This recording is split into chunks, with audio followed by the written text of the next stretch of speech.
약 먹으면서 205페이지 할 차례죠.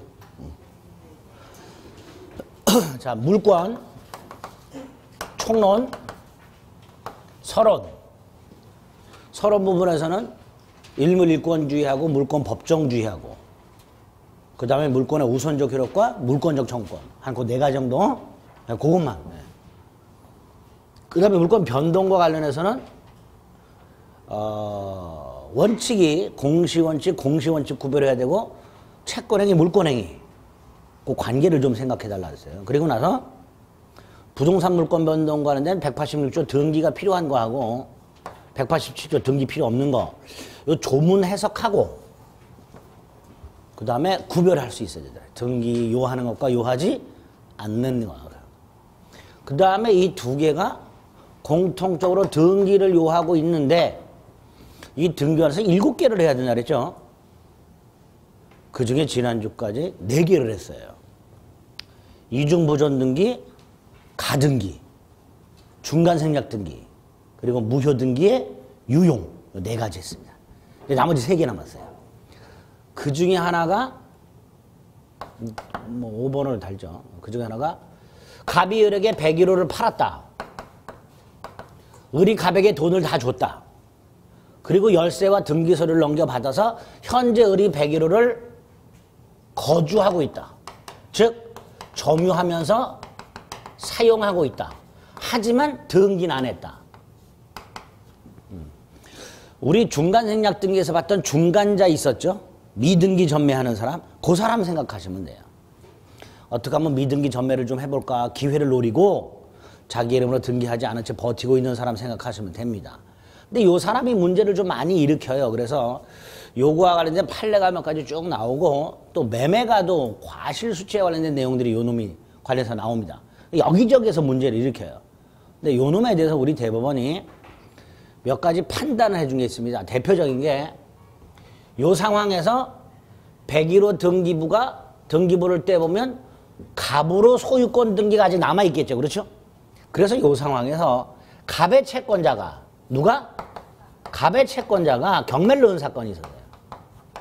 강제집행. 101호가 등기부를 떼보면 여전히 갑 소유로 되어 있으니까 갑의 채권자가 당연히 경매를 넣게 됩니다. 이럴 때 버티고 있던 을은 그제서야 내 거다라고 이의를 제기하겠죠. 요게 사건이 문제가 됐었어요. 대법원까지 왔는데 우리 대법원 뭐라 그랬을까요? 을 너 등기하지 않았잖냐. 소유권자 아니잖냐. 그리고 우리 또 이렇게 주장했죠. 아 사실상 소유권은 나한테 있지 않냐. 근데 우리 대법원 사실상 소유권이라는 거 인정해요 안 해요? 안 한다 그랬죠. 이 판결에서 그래요.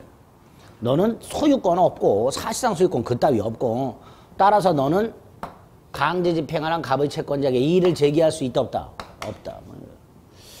요 놈과 관련된 문제가 몇 가지인데 그중에 오늘 요거 하나는 꼭 기억을 해주세요. 그런 소유권이 없기 때문에 매도인의 채권자가 그 목적물을 강제경매를 넣었을 때 을은 이의를 제기할 수가 없다. 요거는 꼭 기억을 해 두셔야 됩니다. 됐죠? 요것만 오늘 기억합니다. 6번째가 등기청구권이라는 게 나와요. 등기청구권은 갑과 을이 매매계약을 했을 때 등기를 넘겨받아야 소유권을 취득하니까 일단 등기소 가서 등기를 신청해야 되는데 우리나라 등기법은 매매계약 당사자가 공동으로 신청을 하도록 하고 있어요. 이게 원칙이에요.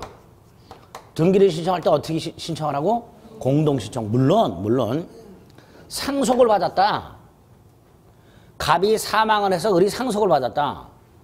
이럴 때는 을하고 갑이 공동으로 신청할 수가 없죠. 단독 신청하는 경우가 있을 수 있어요. 분명히. 등기를 신청할 때 등기소 가서. 그런데 원칙이 공동신청이에요. 그러니까 갑과 을이 같이 가야 되니까 당연히 양당사자는 서로 등기 절차에 협력할 의무가 생기게 됩니다. 등기 절차에. 그러니까 당연히 갑이 협조를 안 해주면 을은 그 협조를 청구할 수 있게 될 거예요. 등기 절차 협력 청구. 자, 누가? 등기를 넘겨받아야 될 등기 권리자가 등기를 넘겨줄 등기 의무자를 상대로 등기 절차에 협력하라 청구할 수 있어야 될 것이고 그걸 뭐라고 부른다? 등기 청구권이라고 부릅니다. 이렇게 개인이 개인을 상대로 등기 절차 협력을 청구하는 권리를 등기 청구권이라 하고요. 그 개념 기억하셔야 되고 공동 신청해서 문제가 되는 거예요. 단독 신청할 때는 등기 청구라는 게 있을 수 있어요, 없어요? 없죠. 상속받은 을이 돌아가신 분 갑에게 등기를 청구할 수는 없단 말이죠. 그래서 등기 청구권이 이렇게 공동 신청해서 개인이 개인을 상대로 등기 절차 협력을 청구하는 이런 권리를 등기 청구권이라고 하게 됩니다. 그래서 구별을 해야 될 게 있어요. 등기 신청권이하고 등기 신청권은 사람을 상대로 하는 게 아니라 등기소라는 국가기관을 상대로 등기를 신청할 수 있는 자격, 이걸 등기 신청권이라 합니다. 자, 각과 을이 매매를 했어요. 등기소 누가 가야 돼요? 각과 을이 가서 신청을 해야 돼요. 병이 가서 신청을 하게 되면요, 등기소는 위임장을 요구합니다. 왜? 병은 신청 권한이 없단 말이죠. 이걸 등기 신청권이라고 해요. 이때 등기 신청권은 등기 청구권하고는 달리 상속의 경우에도 누구만 신청할 수 있는 거예요? 상속인만 신청할 수 있는 거예요. 그렇죠? 상속인이 아닌 자가 상속 등기를 신청하게 되면 등기소는 또 위임장 같은 걸 요구하게 됩니다. 그래서 등기 신청권은 등기소라는 국가기관을 상대로 하는 자격을 말하는 것이고 공동신청, 단독신청을 묻지 않고 필요하게 됩니다. 이렇게 등기청구권의 개념 확인하시고 등기신청권과 구별하셔야 돼요. 그 다음에 제일 중요한 게 이 등기청구권의 성질인데요. 이 등기청구권의 성질이 둘 중에 하나예요. 채권적 성질이 있는 놈이 있고 물권적 성질이 있는 놈이 있습니다. 이거 구별해야 되는데 왜 구별해야 되냐면 등기청구권이 채권적 성질을 갖고 있으면 10년간 행사를 안 하면 소멸해요. 반면에 등기청구권이 물권의 성질을 갖고 있으면 소멸시효에 걸리질 않아요. 10년이 지나도 20년이 지나도 소멸하지 않습니다. 그래서 등기청구권이 채권적이냐 물권적이냐에 따라서 소멸시효 여부가 달라져요. 채권적 10년간 행사 안 하면 어떻게 된다? 소멸. 물권적은 그런 거 없단 말이죠. 그래서 무슨 등기청구권이 채권적이냐 물권적이냐 이걸 잘 물어봐요. 자, 이거 구별해서 문제를 풀 수 있어야 되는데 한꺼번에 외우긴 힘들어요. 그러니까 오늘 요 채권적인 거 두 놈을 기억합니다. 채권적인 놈 두 놈을 기억해요. 부동산, 매수인의 이전, 등기, 청구권. 전형적인 채권적 청구권입니다. 부동산, 매수인의 이전, 등기, 청구권. 외울 수 있죠? 그런 표정으로 저를 보지 마시고 외우시는 거예요. 눈을 부릅뜨고 외우는 거예요. 또 하나가 이따 소유권에서 볼 건데 갑소유 땅을 을이 20년을 점유해요. 그럼 을은 갑에게 이전 등기를 청구할 수 있어요. 이거를 부동산 점유 취득 시효 완성자의 이전 등기 청구권이라고 불러요. 이 두 가지가 대표적인 채권적 청구권입니다. 기억해 줍니다. 부동산 매수인의 이전 등기 청구권하고 부동산 점유 취득 시효 완성자의 이전 등기 청구권 둘 다 채권적이어서 원칙적으로 10년간 행사를 안 하면 소멸하게 됩니다. 두 개 외워줍니다. 등기 청구는 딱 오늘 여기까지. 자, 마지막으로 본등기의 효력이라고 가등기 말고 가등기 효력은 지난주에 봤고 추정력이란 걸 하나 오늘 이해를 합니다. 이해만 하는 거예요. 자, 먼저 추정이란 게 왜 필요한지를 생각을 해봐요. 추정이란 게 A 토지가 있는데 등기부를 봤더니 등기부에 소유자가 갑에서 소유자가 을로 매매를 원인으로 이전된 걸로 등기가 되어 있더라. 매매를 원인으로 이전된 걸로 등기가 되어 있더라. 또 을이 병으로부터 돈을 빌리고 여기다가 병에게 저당권을 설정해 준 걸로 되어 있더라. 등기부에. 그런데 자, 이 등기부를 생각하지 마시고 갑과 을이 또는 을과 병이 소송이 붙은 걸 생각합니다. 먼저 갑과 을 사이에 갑이 을을 상대로 나는 너에게 땅을 판 적이 없는데 왜 네 이름으로 등기가 되어 있냐? 왜 서류를 위조해서 이 나쁜 놈아 말소하라. 소송이 제기되어 있는 경우 하고 또 하나는 을이 병을 상대로 돈 다 갚았는데 왜 등기 말소 안 하냐? 다 갚았으니까 저당권 등기를 말소하라. 이 소송이 제기되어 있는 경우 두 가지 경우를 한번 생각을 해봅니다. 자, 갑은 을을 상대로 말소 소송을 제기한 상태고 을은 병을 상대로 저당권 말소 소송을 제기한 상태인데 법원에서요, 당사자들은 자신의 유리한 사실을 주장을 하게 돼 있죠. 예를 들어 갑의 경우에 을에게 소송을 제기하면서 뭐라고 주장해요? 판 적이 없다 이렇게 주장하겠죠. 그럼 을은 알았다 그럴까요? 아니면 뭔 개소리냐 샀다 그럴까요? 샀다 그럴까요? 이렇게 양당사자 주장이 충돌합니다. 밑에도 마찬가지예요. 돈 갚았으니까 말소하라. 병은 무슨 개소리냐, 아직 받을 돈 더 있다. 말소 못해. 이렇게 둘이 주장이 충돌하게 됩니다. 이때 민사소송은 주장만 갖고는 안 돼요. 뭐까지 해야 돼요? 명이 중요해. 증명. 내가 소송에서 이기고자 한다면 나의 입장을 주장만 해서는 안 되고요. 그 나의 입장을 증명할 만한 증거를 제시해서 법원으로 하여금 믿게 해야 돼요. 그런데 많은 소송이 주장만 있고 증명이 없는 경우가 굉장히 많아요. 그럼 법원 입장에서는 주장만 있고 증명이 없을 때 누구의 주장도 믿어줘서는 안 되는 거예요. 갑은 을에게 판 적이 없다고 주장하고 있고 을은 샀다고 주장하고 있더라. 을은 병을 상대로 돈을 다 갚았다고 주장하고 있고 병은 아직 받을 돈이 더 있다고 주장하고 있다. 근데 증명을 못하고 있더라. 이럴 때 법원은 누구의 편도 들어서는 안 되니까 주장만 있고 증명이 없는 상태에서 재판이 진행이 안 돼요. 따라서 이런 경우에 이 증명이 어려운 상황을 구제하기 위한 수단으로 소송에는 추정이라는 제도와 간주라는 제도가 있어요. 그중에 추정과 간주는 내용은 거의 비슷한데 나중에 이제 소송 증명에서 좀 차이가 있기 때문에 구별하는 건데 추정만 생각을 해봅니다. 예를 들어서 갑과 을에 지금 매매가 있냐 없냐 주장이 있지요. 그렇죠? 갑은 판 적이 없다. 을은 샀다. 매매가 있냐 없냐 주장만 있고 증명이 없을 때 일단은 매매라는 사실이 갑과 을에 매매가 있었다는 사실이 있다 또는 없다 라고 어떤 사실을 추정을 해버려요. 추정. 그리고 이 추정을 했다라는 말은 증명이 되었다라는 말이에요. 추정된다라는 말은 무슨 뜻이라고요? 증명이 되었다라는 뜻이에요. 그러니까 법이라든가 어디에서 뭐뭐라고 추정된다라고 되어 있다면 법원은 그 사실을 믿어야 돼요. 추정됐다 이퀄 증명되었다 이렇게 이해하시면 돼요. 그 다음에 이 추정된 사실하고 반대를 주장하는 자가 있을 수 있어요. 그렇죠? 예를 들어서 갑과 을 사이에 판 적이 없다, 있다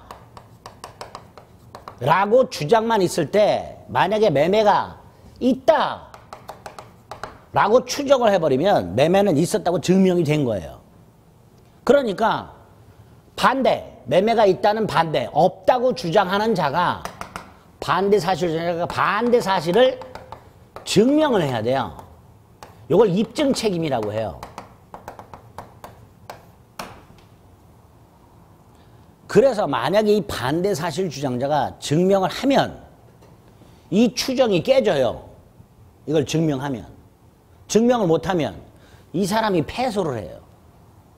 입증 책임이 있는 사람이. 그래서 입증 책임이 소송에서는 굉장히 무서워요. 민사소송에서는 입증 책임이 누구에게 있는지가 굉장히 무섭습니다. 그 입증 책임이 있는 자가 패소할 가능성이 커요. 증명을 못하면. 이런 식의 제도를 추정이라고 해요. 자, 추정이란 말 이해되셨죠? 그 추정이 등기부에 있다라는 거예요. 그게 등기 추정력이에요. 그러니까 지금 갑과 을 사이에 판 적이 있다 없다 다투고 있을 때 등기부에 뭐라고 돼 있어요? 매매라고 돼 있죠? 그럼 매매가 있었다고 추정하는 거예요. 또 을하고 병 사이에 돈 갚았다 아니다 받을 돈 더 있다 라고 다투고 있을 때 병이 뭐라고 등기가 돼 있어요? 저당권자로 등기돼 있죠? 추정하는 거예요. 아, 병은 여전히 저당권자다. 따라서 병은 아직 받을 돈이 더 있다. 이렇게 추정이 되는 거예요. 따라서 갑을 사이에서는 판 적이 없다라는 사실을 주장하는 갑이 판 적이 없다라는 걸 증명해야 돼요. 증명하면 깨져요. 증명 못하면 갑이 패소해. 증명한 게 있고 안 한 게 있어요. 판례가. 증명한 거의 대표가 을이 등기를 이전할 때 등기소에 매매 계약서를 냈겠죠. 그 매매 계약서가 위조됐다는 걸 밝혀냈어요. 갑이. 그러니까 판 적이 없다는 걸 증명한 거죠. 계약서가 위조됐다는 걸 증명했으니까 갑이. 그럼 추정은 깨지는 거예요.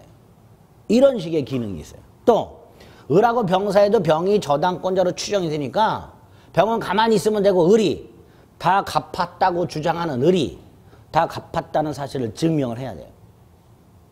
이런 식의 기능이 등기에 있게 됩니다. 그걸 등기의 추정력이란다. 그래서 이 추정이라는 개념은 앞으로도 계속 나오니까 정확하게 왜 이런 게 필요한지 이해해 두시고요. 추정된다까지만 기억하지 마시고 추정됐다는 건 증명된 걸 말한다. 그리고 여기까지 기억을 하셔야 돼요. 반대 사실을 주장하는 자가 반대 사실을 증명할 책임이 있다까지 기억하셔야 돼요. 그리고 등기의 추정력으로 와가지고 등기의 추정력이라 이렇게 등기부에 등기가 되어 있으면 등기된 사실, 매매가 있었다, 을이 소유자다, 병은 저당권자다, 병은 여전히 채권이 있다, 받을 돈이 있다. 이 등기된 사실 자체가 있다 라고 인정되는 힘, 그걸 뭐라 한다? 등기의 추정력이란다. 그 다음에 이 등기의 추정력 핵심이 뭘까요? 아까도 말씀드렸듯이 반대 사실을 주장하는 자가 반대 사실을 증명할 책임이 있다고 그랬죠. 이때 반대 사실 주장자가 증명을 하는 경우가 있고 못하는 경우가 있어요. 하게 되면 추정이 어떻게 된다 그랬어요? 깨진다 그랬죠. 그쵸? 요거 추정이 깨지냐 깨지지 않냐에 관련된 판례가 많아요. 대부분 판례가. 등기를 둘러싸고 그런 다툼이 굉장히 많습니다. 등기의 추정력이 깨졌냐 안 깨졌냐. 그걸 여러분들이 구별을 좀 하실 필요가 있게 됩니다. 자, 그 중에서 제가 좀 전에 매매로 추정이 된다 그랬죠. 그 중에 깨진 게 하나 뭐 있어요? 갑이 계약서가 위조됐다는 사실을 증명한 경우 이렇게 돼요. 또 등기가 이전이 됐는데 갑이 사망 이후에 등기가 신청이 됐어. 그럼 을은 죽은 사람으로부터 등기를 넘겨받은 거죠. 추정력 깨져버려요. 사망한 사람부터 등기를 넘겨받았으니 사망한 사람부터 등기를 넘겨받는 건 불가능하죠. 결국 갑에서 을로 등기가 넘어갔는데 등기 신청 날짜를 봤더니 갑 사망 이후 날짜더란 말이에요. 그런 게 밝혀진 거예요. 또 갑이 대한민국에 존재하지 않는 사람이야. 허무인이라고 해요. 뭐라고 한다고요? 허무인, 허무인. 성은 허씨의 이름이 무인이 아니에요. 이런 경우 등등이 있을 때 추정력이 어떻게 된다? 깨진단 말이죠. 안 깨지는 경우도 있어요. 그래서 나중에 그 대법원 판례와 관련해서 등기 추정력이 깨지는 것과 깨지지 않는 것, 이걸 구별을 좀 하실 필요가 있습니다. 오늘은 추정이란 게 뭔지까지만 이해하시면 됩니다. 아시겠죠? 거기까지만 한번 체크해 봅니다. 205페이지. 미등기 매수인의 법적 지위라고 돼 있죠? 특히 기업, 소유권이 변동된다 안 된다? 안 된다 그랬죠? 그래서 네 번째 줄. 매도인의 채권자가 강제 입행을 할 수 있고 매수인은 이의를 제기할 수 있다 없다? 없지요. 요거를 제3자 이의의 소송이라고 해요. 내 건데 내 이름으로 안 돼 있을 때 내 거라고 주장하는 소송을 제3자 이의소라고 합니다. 근데 아까 뭐라 그랬어요? 을은 갑의 채권자에 대해서 이의를 제기할 수 있다 없다? 없다 그랬죠? 이거 기억해줘요. 출제가 됐었어요. 답으로. 그거 일단 하나 기억해 두시고요. 디귿에 보면 매수인의 등기청권이라고 돼 있죠? 예? 요놈의 등기청권. 아까 뭐라 했어요? 등기청권 중에서 부동산 매수인의 이전 등기청권은 채권적이라고 그랬죠? 몇 년의 소멸시 걸려요? 10년. 이게 원칙이에요. 그런데 우리 대법원이 여기 보세요. 여기 보세요. 얘가 지금 101호를 점유하고 있죠? 그죠? 이럴 때는 소멸시에 걸리지 않는다. 예외가 하나 나와요. 하나 더 있는데 오늘 하나만 더 기억합니다. 그래서 디귿에 보면 매수인의 등기채권은 10년의 소멸시에 걸린다. 그러나 매수인이 목적 부동산을 인도받아 계속 점유하는 경우에는 소멸시효에 걸리지 않는다. 10년이 지나도 20년이 지나도 30년이 지나도 어른 가백에 여전히 뭐 할 수 있다. 이전 등기를 청구할 수 있다. 그거 딱 원칙과 예외 하나. 그 정도 체크해 줍니다. 됐죠? 넘기세요. 등기 청구권 212페이지. 212페이지. 4번에 등기 청구권에 의의가 있고요. 동그라미 1번, 2번 두 개 구별하시고요. 양가로 2번에 보면 성질이 채권적인 게 있고 물권적인 게 있을 수 있다 그랬죠. 그렇죠? 그리고 오른쪽에 보면 맨 위에 채권적이라고 돼 있어요. 그 대표적인 게 판례, 매매로 인한 등기청권이라고 돼 있죠. 그 중에 1번 좀 전에 봤던 거예요. 그거 하나 기억을 해두시면 돼요. 그쵸? 근데 3번 보세요. 좀 전에 부동산 매수인은 점유하고 있으면 소멸시효 걸리지 않는다 그랬죠. 근데 이 점유를 누군가에게 뺏겼어요. 점유 침탈. 3번.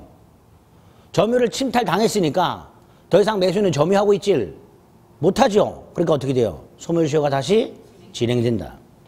이 3번 같은 경우에는 우리 시험에 나와서는 안 되는 판례인데도 재작년에 나왔어요. 간혹 가다가 이 소멸시효 문제를 자꾸 내는 경우가 있는데 이 또라이들이 코로나에 걸렸는데 하여튼 이상한 애들이 많아. 제정신이 아니야. 우리 시험에서 내서는 안 되는 문제들을 자꾸 내는 경우가 왕왕 있습니다. 3번 판례가 거기에 해당이 됩니다. 1번하고 3번 두 개를 체크를 해주세요. 됐습니다. 그 정도 확인하시면 되겠고 한 장을 넘기세요. 214페이지 가면 판례 박스 바로 밑에 동그라미 3번이 있습니다. 거기에 보면 취득시효로 인한 등기청권이라는 게 하나 나와 있어요. 찾으셨어요? 요것도 채권적이다. 요것도 채권적이다. 채권적인 거 두 개 꼭 기억을 해달라. 그리고 오른쪽에 5번을 가면 등기의 효력이라고 양가를 보면 본등기 효력이라고 쭉 내려가면 5번에 추정적 효력이라는 게 있습니다. 기억의 의. 다음 페이지 니은의 추정력의 범위에 보면 박스가 있죠. 네, 그거 기억하죠. 아까 뭐라 그랬어요 제가? 매매, 등기 원인이라고 부릅니다. 소유권, 저당권, 권리입니다. 채권, 권리입니다. 다 추정된다 그랬죠. 또 이 갑에서 을로 등기가 이전되는 그 절차. 당연히 등기법을 지켰으니까 등기가 됐겠지. 절차의 적법도 추정을 해주는 거예요. 원인, 권리, 절차. 이런 것들이 추정이 된다. 기본 되는 거 세 가지. 원인 이런 것들. 그 다음에 A에 보면 점 두 번째 줄 가보세요. 두 번째 줄 가면 이렇게 돼 있어요. 전 소유자가 사망한 후에 그의 신청에 의해서 이전 등기가 이루어진 경우라고 돼 있죠. 그럼 뭐라고 돼 있어요? 추정력은 깨진다. 점 세 번째 줄가 뭐예요? 허무인으로부터 등기를 넘겨받았다. 역시 뭐다? 추정은 깨진다. 이렇게 돼 있죠. 그 다음에 오른쪽 판례 박스 2번을 보세요. 등기 원인으로 주장된 계약서라고 돼 있어요. 쉽게 생각하세요. 등기 신청할 때 제출된 계약서. 그게 진정하지 않은 것으로 증명됐다고 돼 있죠. 무슨 뜻이에요? 위조되었음이 증명된 거예요. 추정력 깨지죠. 자, 그래서 오늘 추정의 개념하고 추정력의 범위 체크해드린 거 하고 쉬운 거, 추정이 깨지는 거 3개. 안 어렵죠, 이거는? 그거는 기억. 이거 잘 나와는 것들이에요. 어렵지 않아. 내용 자체는 굉장히 어려워요. 어려운데 문제 자체는 그렇게 어렵게 안 나오니까 체크해드린 거 정도를 기억을 좀 해주시면 되겠습니다. 됐지요? 네. 자, 부동산 물권 변동이 다 끝이 났어요. 동산 물권 변동은 볼 필요가 없고요. 다만 221페이지를 가보세요. 221페이지 가면 가운데 249조라는 게 하나 있습니다. 선의취득이라고. 그렇죠? 동산 선의취득을 말합니다. 부동산이라는 건 선의취득이라는 게 없어요. 동산 선의취득입니다. 따라서 지문에 혹시라도 예전에도 한번 나온 적인데 무슨 부동산을 선의 취득할 수 있다라는 지문 나오면 무조건 틀린 거예요. 부동산은 선의 취득이라는 게 없습니다. 자, 선의 취득이 뭐냐? 내가 노트북을 샀는데 아이고 나중에 봤더니 팔아먹은 놈이 도둑놈이야. 난 모르고 샀어. 소유권 취득하는 제도. 그게 선의 취득입니다. 조문이 이렇게 돼 있죠? 평온하고 공연하게 동산을 점유한 자가 선이며 양수한 자가 선이며 과실 없이 그 동산을 점유한 경우라고 돼 있죠. 이때 먼저 평온하고 공연하게도 점유를 수식하는 거예요.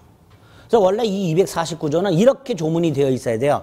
동산을 양수한 자가 평온하고 공연하게 선이며 과실 없이 점유. 이렇게 돼야 돼요. 조문 자체가 구조가 조금 잘못되어 있어요. 법을 만들 때. 그래서 이렇게 돼 있으면 마치 평온하고 공연하게가 양수를 수식하는 것처럼 보여요. 그렇죠? 그게 아니고 동산을 양수한 자가 그 다음에 평온하고 공연하게 선이며 과실 없이 점유 이렇게 돼요. 자, 이때 평온하고 공연하게 선이며 과실 없이 점유. 이게 뭐냐? 요거를 뒤에 점유권 가서 볼 겁니다. 점유권 가서 봐야 되기 때문에 미리 조문을 확인한 거예요. 어쨌든 그렇게 동산을 샀어. 그리고 그 도둑놈이 훔친 노트북을 사가지고 평온 공연 선의 무과실로 넘겨받았어. 그러면 팔아먹은 놈이 권리자가 아니야. 도둑놈이야. 그래도 산 사람은 뭘 취득한다? 소유권을 취득한다. 이걸 동산 선의 취득이라고 합니다. 이 선의 취득 자체가 제일 중요한 게 아니고요. 뒤에 점유태양 가서 써먹어야 돼. 이 조문을. 그래서 확인해 둔 거예요. 됐죠? 네, 됐습니다. 끝. 자, 224페이지 물권 총론 마지막 혼동이라는 놈을 하나 정리합니다. 이 혼동은 법률 규정에 의한 권리 소멸 사유예요. 법률 규정에 의한 권리 소멸 사유입니다. 두 번째, 우리 시험법에는 물권 소멸 사유로 나와 있죠. 우리 시험법이 바깥에 가면 채권 소멸 사유로서의 혼동도 있어요. 그래서 이 혼동이라는 놈은 법률 규정에 의한 물권, 채권, 공통의 소멸 사유입니다. 예전에 한번 이렇게 나온 적 있죠. 물권과 채권의 공통된 소멸 사유는 이렇게 나온 적 있어요. 우리 시험에서. 답이 뭐였을까? 혼동. 내서는 안 되는데 그렇게 된다니까. 우리 시험 보면 물권 소멸 사유로서만 나와 있는데 채권 소멸 사유이기도 한단 말이죠. 자, 그런데 채권 소멸 사유로서의 혼동은 우리 시험 범위는 아니지만 이것도 나중에 우리 시험법에서 한번 써먹어요. 그래서 간단히 이해만 해줍니다. 을이 갑에게 1억을 빌려줬는데 그래서 을이 채권자예요. 갑이 채무자야. 근데 갑이 돈을 갚지 못하고 사망을 했어요. 그럼 갑의 상속인이 갑의 권리와 의무로 상속받죠. 그렇죠? 상속인은 권리만 상속받는 게 아니에요. 의무도 상속받아요.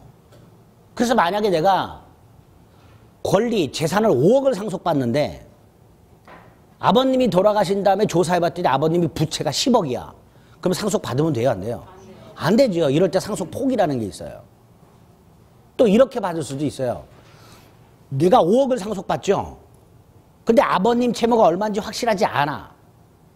그렇죠?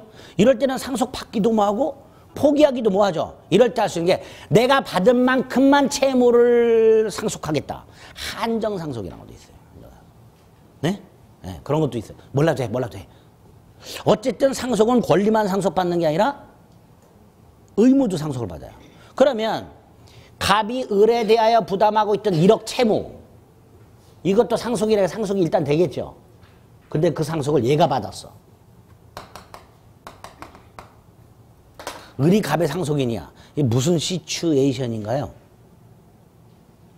아들이 아버지에게 차용증을 쓰고 돈을 빌려드린 거예요. 후리자식 놈이죠? 아니에요. 이거 해야 돼.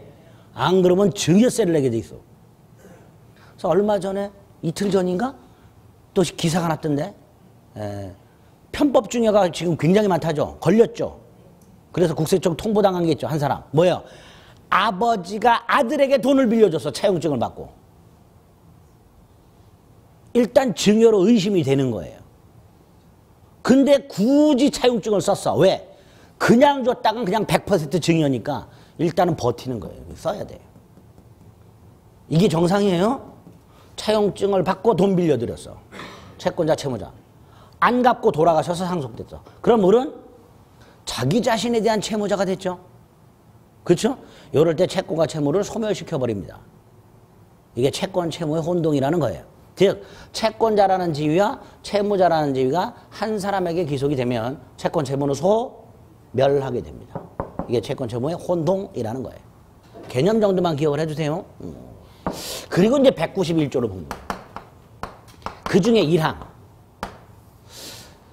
물권의 혼동인데요. 요거 우리 11월 달에 원칙만 봤어요.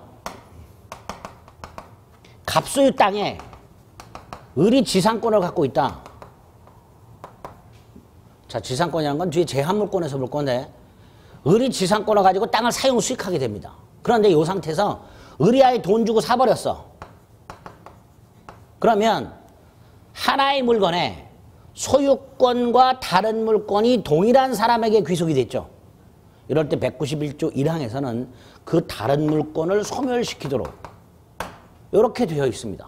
아, 이거 당연한 거예요. 을이 자기 땅에 지상권을 갖고 있을 이유가 없는 거예요. 굳이.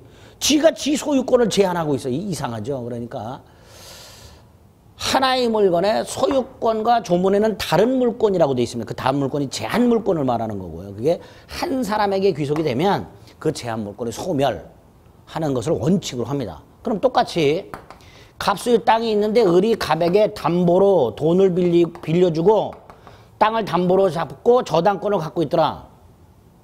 이 상태에서 갑이 아예 땅으로 갚아버렸다. 소유권을 취득했다, 을이. 그럼 당연히 이 경우에도 을의 저당권은 어떻게 된다? 소멸하게 되는 거죠. 이 두 가지 예를 일단 원칙을 꼭 기억을 해 두셔야 돼요. 191조 1항이라는 조문 자체도 중요하지만 그 조문의 예, 이 두 가지 예가 시험에 굉장히 잘 나옵니다. 이 두 가지 예는 꼭 머릿속에 기억을 해 두셔야 돼요. 지상권자가 소유권을 취득하거나 저당권자가 소유권을 취득하면 지상권과 저당권은 소멸하는 게 원칙이다. 자, 여기까지 일단 원칙. 그 다음에 오늘 예외 두 개를 기억합니다. 예외. 첫째, 갑소유 땅, 지상권 을. 그런데 이 을이요, 병으로부터 돈을 빌려요. 근데 병이 담보를 요구합니다. 근데 을은 부동산은 담보가 없어요. 이걸 담보로 제공해. 이거. 그래서 여기다가 저당권을 설정을 해줘. 이게 가능하냐? 가능합니다. 우리 민법상 토지나 건물 같은 부동산 이외에 지상권, 전세권에도 저당권을 설정할 수 있도록 해놨습니다. 따라서 을은 토지나 건물이 아닌 남의 땅에 대한 지상권이라는 권리를 담보로 제공하고 돈을 빌릴 수 있도록 해놨어요. 즉 지상권이 저당권의 목적인 경우 이렇게 돼요. 이 저당권을 지상권 저당권이라고 불러요. 토지에 대한 걸 토지 저당권, 건물에 대한 걸 건물 저당권, 지상권에 대한 걸 지상권 저당권, 전세권에 대한 건 전세권 저당권 이렇게 부르겠죠. 그렇게 불러요 우리 대법원이. 지상권 저당권이에요. 이 상황에서 을이 소유권을 취득해. 이때 지상권을 소멸시키면 뭐도 소멸해요? 이것도 소멸하죠. 따라서 이거 소멸하면 돼, 안 돼? 안 되죠. 병 열받아요. 그러니까 예외가 생기는 거예요. 즉 소유권과의 혼동으로 소멸하는 권리가 제3자 권리의 목적일 때는 소멸하지 않는다. 이렇게 되죠. 이런 예외 하나. 이게 191조 1항 단서예요. 기억하셔야 돼요. 그 소유권과의 혼동으로 소멸하는 다른 권리가 제3자 권리의 목적일 때는 그러하지 아니하다. 소멸하지 않는다. 이 조문에 있는 예외예요. 그런데 우리 대법원이 이 예외 말고 하나를 더 인정해요. 갑소유 땅이 있어요. 저당권자 을이 있어요. 을이 갑에게 돈 빌려주고 땅을 담보로 잡은 거예요. 그런데 나중에 병도 갑에게 돈을 빌려주고 여기 저당권을 갖고 있게 돼. 이렇게 저당권은 등기된 순서에 따라서 순위를 부여받아가지고 수개가 병존할 수 있어요. 1번 저당권, 2번 저당권 이렇게.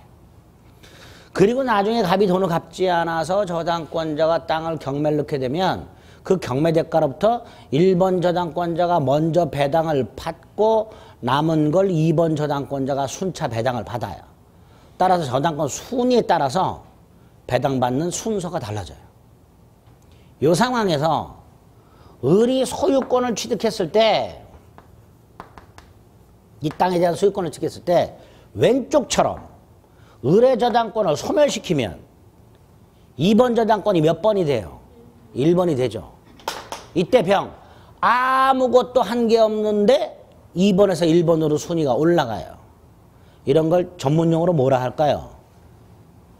어부질이라 그래요. 뭐라 한다고요? 부당이득이라고 합니다. 부당이득. 부당이득이라고 해요. 이런 거는. 민법에서는. 아무런 거 한 게 없는데 이익을 얻었을 때 이런 걸 부당이득. 따라서 병은 순위가 올라가면 돼야 안 돼요? 안 됩니다. 민법은 부당이득을 허용하지 않아요. 병이 순위가 올라가선 안 되니까 의뢰 저당권도 소멸하면 안 됩니다. 이 판례예요. 그래서 소유권과 혼동으로 소멸하는 권리가 그보다 후순위 권리가 있을 때는 본인의 이익을 보호하기 위해서 소멸하지 않는다. 이렇게 말하겠죠. 두 가지 예외 기억하셔야 돼요. 이렇게 기억을 하고 계셨다가 나중에 여기에 예외가 하나 또 나와요. 요 놈의 예외. 그럼 소멸하는 경우죠. 그렇죠? 그 예외. 그럼 또 소멸하지 않는 경우 또 나오겠지? 예, 또 나와. 여기까지 나왔어. 거기까지는 나중에 보고 두 개 예외로 오늘 기억합니다. 그래서 12월 달에는 요것만 받고 오늘은 두 개 추가한 거야. 채권, 채무, 소멸 사유로서 혼동의 개념하고요. 원칙의 예외 두 개. 딱 이렇게 기억을 해두시면 됩니다. 됐죠? 225페이지 혼동이 있습니다. 191조 1항 조문 기억하시고요. 본문과 단서. 단서가 바로 예외예요. 그 물건이 제3자 권리의 목적인 때는 소멸하지 아니한다. 밑에 의의가 있고요. 양가로 2번에 소유권과 제한물권 혼동이라고 원칙이 있습니다. 그리고 동그라미 변에 예외가 있습니다. 예외가 두 개가 있죠. 기억과 니은. 기억이 뭐예요? 이거예요. 제3자 이익보호. 예? 제3자 이익보호. 니은은 본인 이익보호. 혼동의 주체을 본인 이익보호. 이렇게 제3자 이익을 보호하거나 본인의 이익을 보호하기 위해서 소멸하지 않는 예외 두 개. 딱 이렇게 기억을 해두면 됩니다. 됐죠? 여기까지가 물권 총론이에요. 별거 없지요?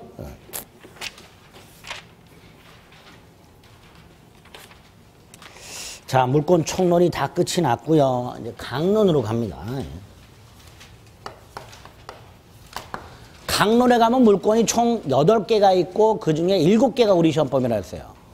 그 중에 점유권이 제일 먼저 나오고요. 나머지 권리를 다 본권이라고 부르고요. 본권의 대표가 소유권이 있어요. 그리고 소유권을 제한하는 제한물권이 두 개가 나와요. 용익물권하고 담보물권. 그리고 용익물권에 3개가 있어요.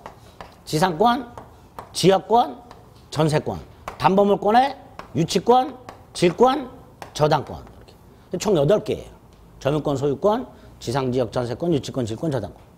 그중에 질권은 동산을 객체하기 때문에 우리 시험법에서 빠져있고 나머지 7개가 우리 시험법.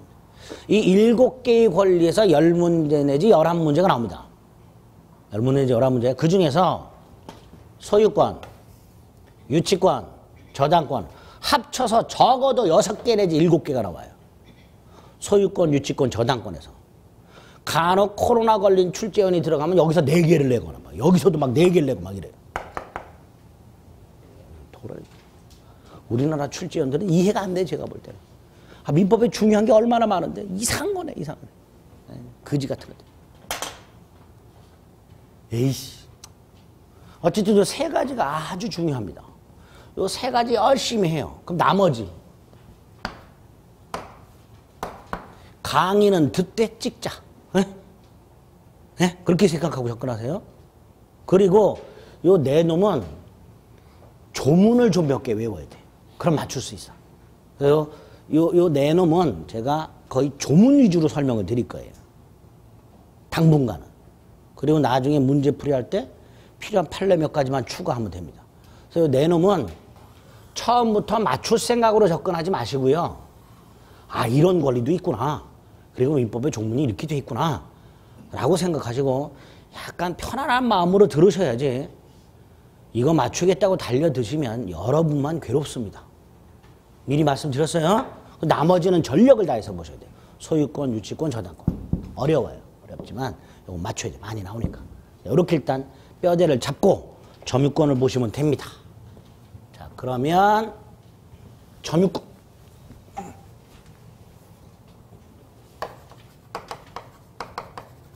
뜻부터 봐야 되지요? 네, 잠시 쉬었다가 보겠습니다. 네.